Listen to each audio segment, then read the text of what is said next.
For antiwar.com and Chaos Radio 95.9 in Austin, Texas, I'm Scott Horton, and this is Anti-War Radio.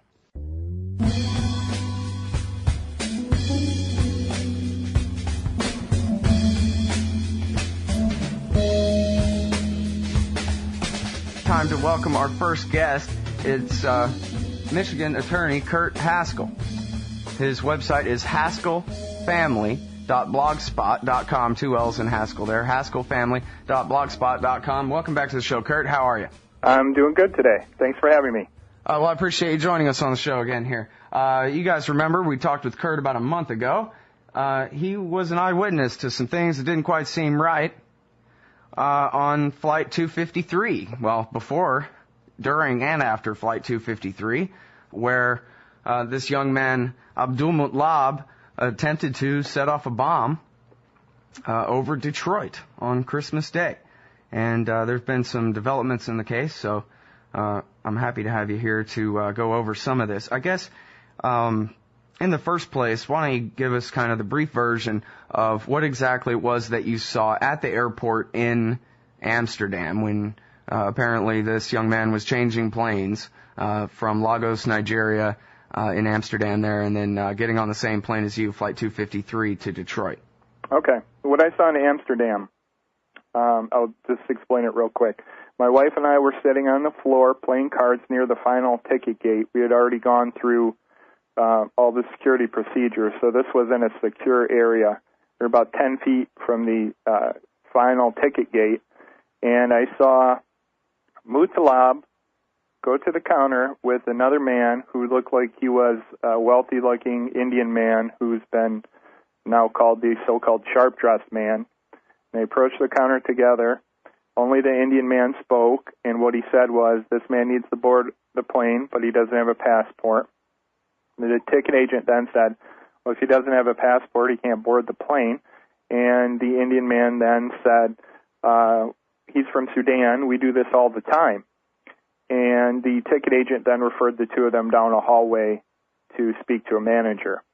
And I never saw the Indian man again, and obviously Mutallab would later try and blow up our plane. All right, now, and can you be certain that the well-dressed man did not get on the plane? I guess after you guys got off the plane in Detroit, everyone who'd been on the plane was in one big holding area with the cops for a while there, right? Right, yeah, for hours and hours. And I looked for him, and there was no one that even closely resembled him at all. Mm-hmm. So I'm near 100% certain that he wasn't on the flight. Okay.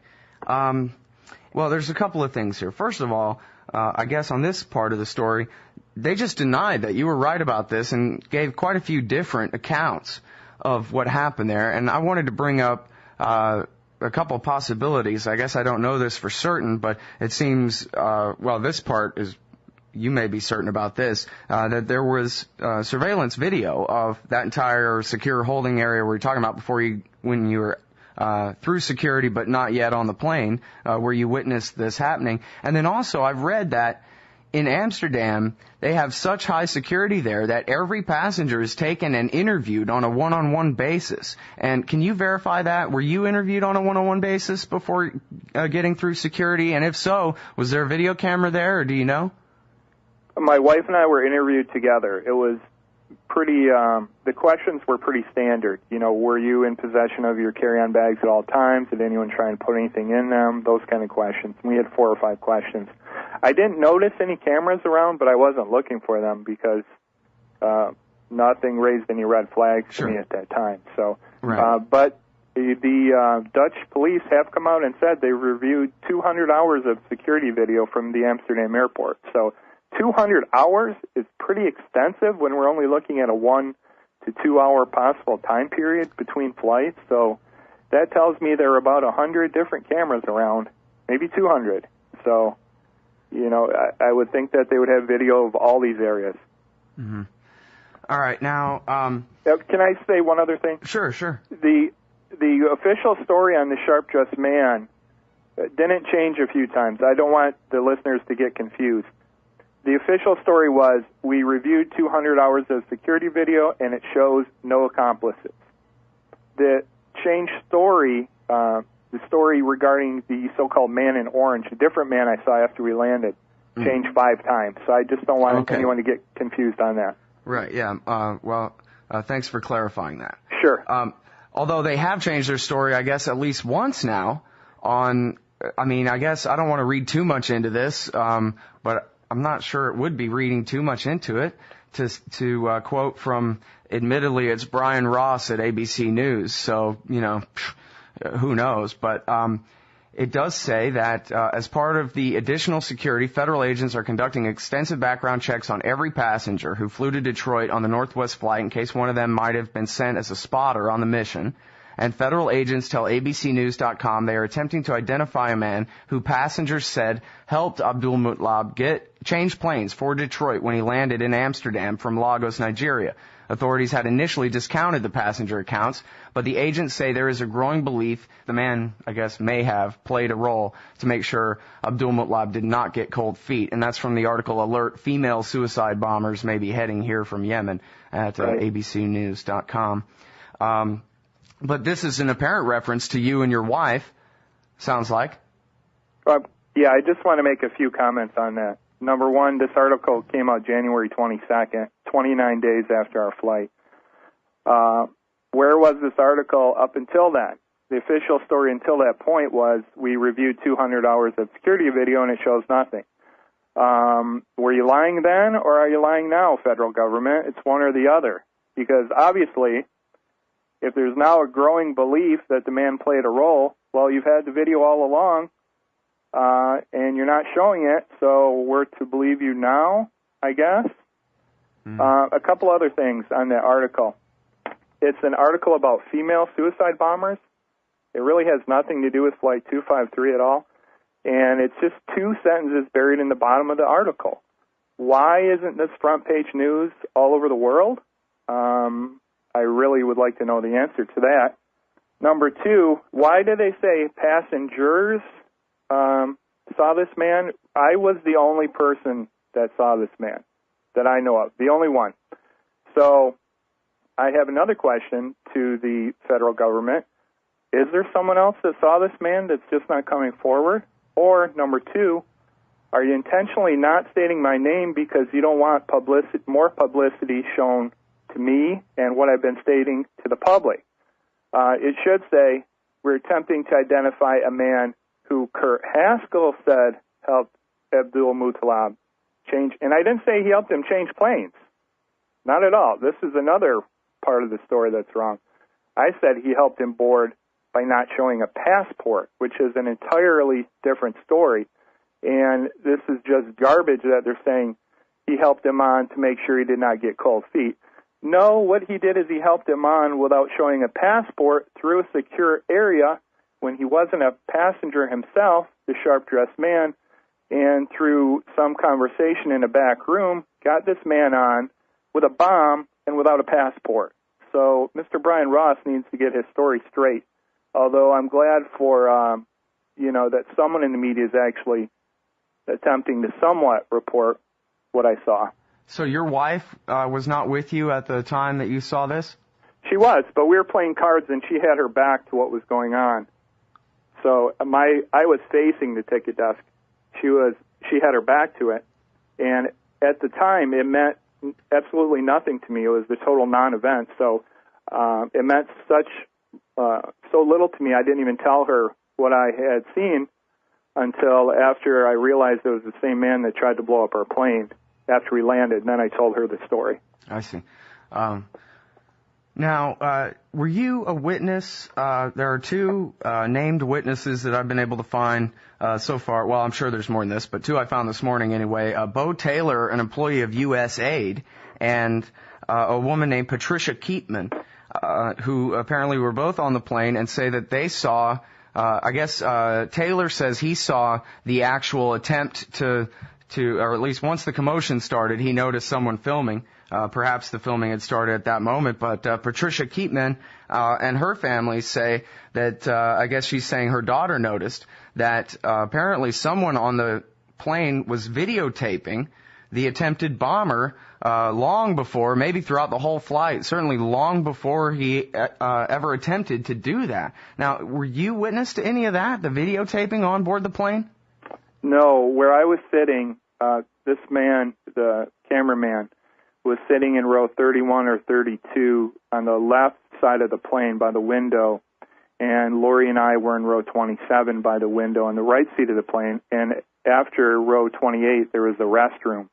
So our view of that seating area was blocked by the restroom.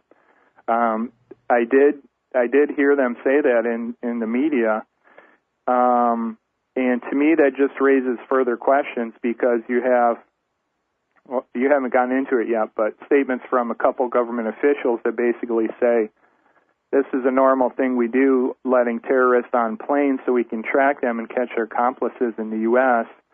And then we have another, which was made by Mr. Michael Lightner, director of the National Counterterrorism Center. And then we have a statement by Patrick Kennedy of the State Department, who says the State Department intentionally did not revoke Mutallab's visa so they could track him and catch potential accomplices. Now, if you take these two statements, add in together what I saw, which was a man in a suit in a secure area escorting Mutallab on the plane without showing a passport, add up the three together, you have a story where the U.S. government let Mutallab on this plane to track him and catch potential accomplices. Well, I'm not saying he had a bomb, or they knew he had a bomb. But when you add those three together and then you add in the cameraman, well, the entire official story gets really sketchy. Yeah, well, I certainly agree with that, and I'm certainly as suspicious as can be, but, if I were you, I would stick to, what you know rather than speculating and leave the speculating to others, because if you're the witness and you're the news story, then it kind of muddies the issue when you start doing the journalism yourself. Well, and maybe you're right, but there comes a point to when there's so much evidence that there can be no other interpretation. And I'd like to hear someone else's interpretation of that because I don't think there is a realistic second interpretation. Well, my only interpretation is it sounds right to me, but then again, we just don't know who that guy was, right? I mean, if we knew who the guy was, we'd know who the guy was. But let's look at what we do know. He's in a secure area. He's not on the plane. He's helping Mutallab on the plane. Mutallab doesn't speak, so he's some sort of escort for Mutallab. Mutallab gets on the plane. There's all this other evidence the government had of Mutallab being a potential terrorist, including his dad contacting the government. The man looks Indian-looking, but he has an American accent. And then you add in these comments from not one but two government officials made on the record in Congress. Put it all together. I don't think there's any other interpretation. Well, you very well could be right, and I certainly want to cover in depth about these recent statements about letting the guy on the plane deliberately. It's amazing some of the things that people will admit to the media when I guess they don't know they ain't supposed to or something. But first, let me remind the audience, especially if you guys are just tuning in, so you know I'm talking with Kurt Haskell. He was eyewitness to the doings at the attempted bombing of Flight 253 on Christmas Day, and he's got a new article that's at LouRockwell.com right now on the front page, and also can be found at haskellfamily.blogspot.com. I guess this is the second to most recent, but the most compelling one here is called "The Truth About Flight 253 Has Been Revealed." And now, so let's go through this. We still have about 10 minutes here. Let's be specific about who said what to the press, and I guess start here with Patrick Kennedy, the Undersecretary for Management at the State Department. He didn't just talk to Detroit News. Detroit News was reporting what he told a congressional committee in sworn testimony. Right. I don't have the exact quote in front of me, but I can paraphrase. The State Department begged off revocation of Mutallab's passport to catch potential accomplices. They didn't want to catch one lone soldier. They wanted to catch a whole network of people that were with Mutallab. That was the gist of his statement. The exact quote is in my blog and also in the Detroit News article. Yeah, I have it here. It's revocation action would have disclosed what they were doing, rather than simply knocking out one soldier. Oh, it goes on. They wanted to apprehend the whole network rather than simply knocking out one soldier in that effort. And then there was also Michael Lightner, who is the director of the National Counterterrorism Center, who said that the kid was on the watch list, but that I believe he said the kid was on the watch list, but he says that if someone is on the watch list is because we have generally made the choice that we want them here in the country for some reason or another. So this was not the do not let this person on the plane list like your 5-year-old might be on. This is the yes, let's let him into the country and keep close tabs on him list. Right, and I think he made a second statement too, although I don't have it in front of me, that the U.S. government often lets terrorists into the United States to track their movements. Some statement along those lines. But again, I don't have the exact quote in front of me right now. Mm-hmm. Well, so, I mean, it looks like, I wish, I guess I need to get some explosives experts on to talk about this bomb, and get some good speculation about what went wrong with it or whether it ever even could have worked. The way it was, put together and that kind of thing. I guess there's speculation about, whether when he went to the bathroom somebody else had left pieces, of whatever mechanism for him or something, or who knows what exactly. And I guess we could go here into asking about the man in orange, but then I sort of think that maybe that's a red herring, and that the man in orange could actually be a distraction from what's really going on here. It may not have actually had anything to do with this, but what do you think about that? I think the important part of the story is the sharp-dressed man, and I don't think there's any other logical explanation except that this is a U.S. government agent, even though you disagree with me. I don't necessarily disagree with you. I mean, to be perfectly honest with you, Kurt, I can't imagine why they wouldn't just say, oh, yeah, he was a Pakistani. That's why we got to bomb Pakistan. If they wanted for this to be part of the narrative, it's clear that they would all prefer that you didn't notice anything and never said anything. The obvious answer is that, well, yeah, the guy was CIA or something. But I'm just saying the obvious answer is still just a lead to conclusion rather than, really knowing. I mean, hell, maybe he was Mossad. Maybe he was Dutch intelligence or national police or who knows what. We don't know who the guy was. We'd like to know very much, and we're suspicious, right? That's what I'm willing to say for sure. Okay. And in fact, I share your frustration with, the media basically going along with, and this is, symptomatic of the entire press corps in virtually every case, they just go along with whatever the FBI spokesman said last. None of them seem to have their own interest in trying to get to the bottom of what are pretty darn good questions, it sounds like to me, Yeah, especially with the government story on the man in orange changing 5 times, and now we're just expected to believe any story that comes out of the FBI or the U.S. government. It's ridiculous. Well, can you take us through those 5 times? Sure. I'll try and remember them all. There's so many.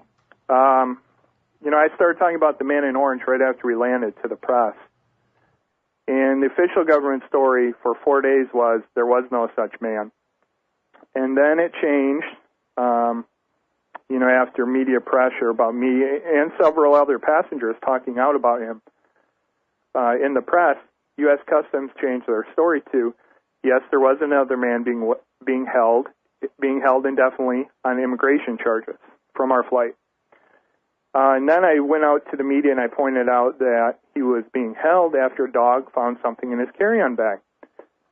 And then the story changed again to, yes, there was a man being held, but he was from a different flight.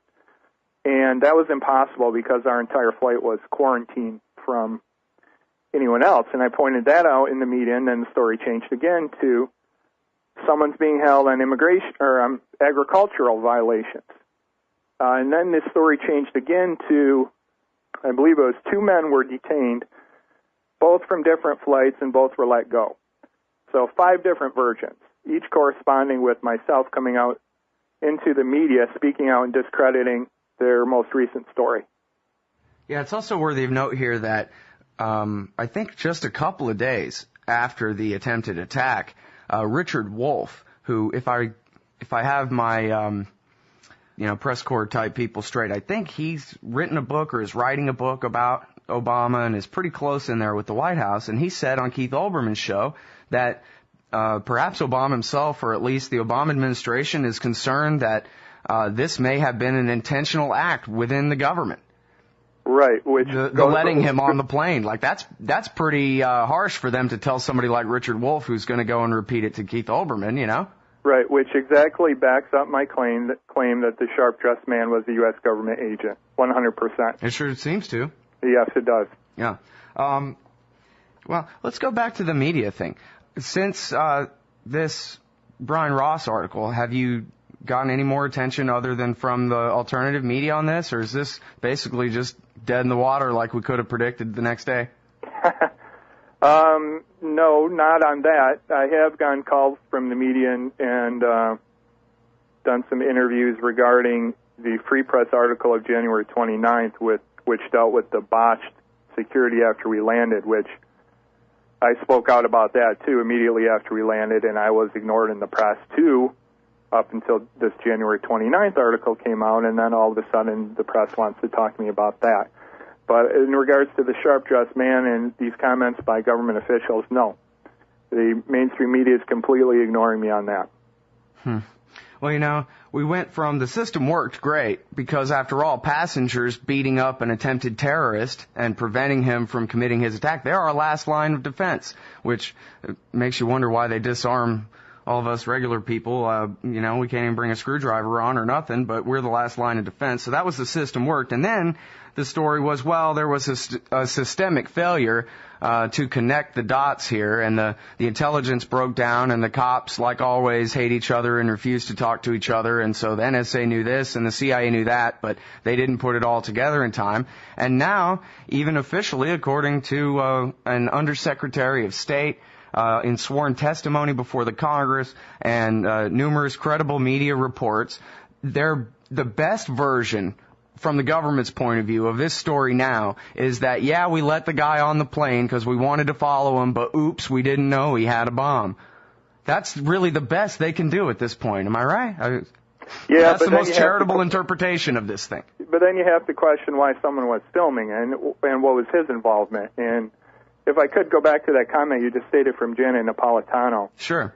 What I think is very interesting about that is she said the system worked. My interpretation of that is that it was a Freudian slip because the system did work. They let him on the plane to track him, catch people who he was involved with, and maybe they let him on with a defective bomb, knowing that intentionally. I don't know. But I think it was a Freudian slip by Janet Napolitano because this is just part of their system, letting terrorists on planes so they can track them. I don't think it was some outrageous comment by her. I think it was a mistake. In her belief, the system did work, just as they had planned. Yeah. Well, then again, they're always going to, the Unabomber's brother turns them in, and they claim credit for all their great police work that 16 years of failure, so who knows. Well, boy, I got to tell you, I guess I'm back up against the media thing here. What about foreign press? What about the Guardian and the Independent? And what about, Die Zeit? And what about the Italian papers and, Japanese, the Australian? Really, none of the mainstream media has contacted me at all. I have been contacted by some alternative media in various countries, and I've spoken to them, but not the mainstream press. And you have to ask why, too. If I'm some kind of crazy guy, wouldn't they just come out and immediately say I'm a crazy guy and there's no truth to this? Here's the video, look, it's wrong, he saw something else, not change their story, have only one official version, et cetera, et cetera. I mean, you have to look at all that, too, in assessing my credibility. And also, the trickling out of facts that are coming out that are backing up the story that I've stated since day one. Mm-hmm. I've been vindicated on numerous fronts already. So, I believe I prove my credibility, unlike the government. All right, everybody. That's Kurt Haskell. You can read about him at mlive.com. The Detroit News here has been actually covering this thing. And you can check out his blog at haskellfamily.blogspot.com. Thanks again, Kurt. And hopefully we can keep in touch as there's more developments, if there are more developments in this story. There'll be some more developments. All right, thanks a lot. for having me.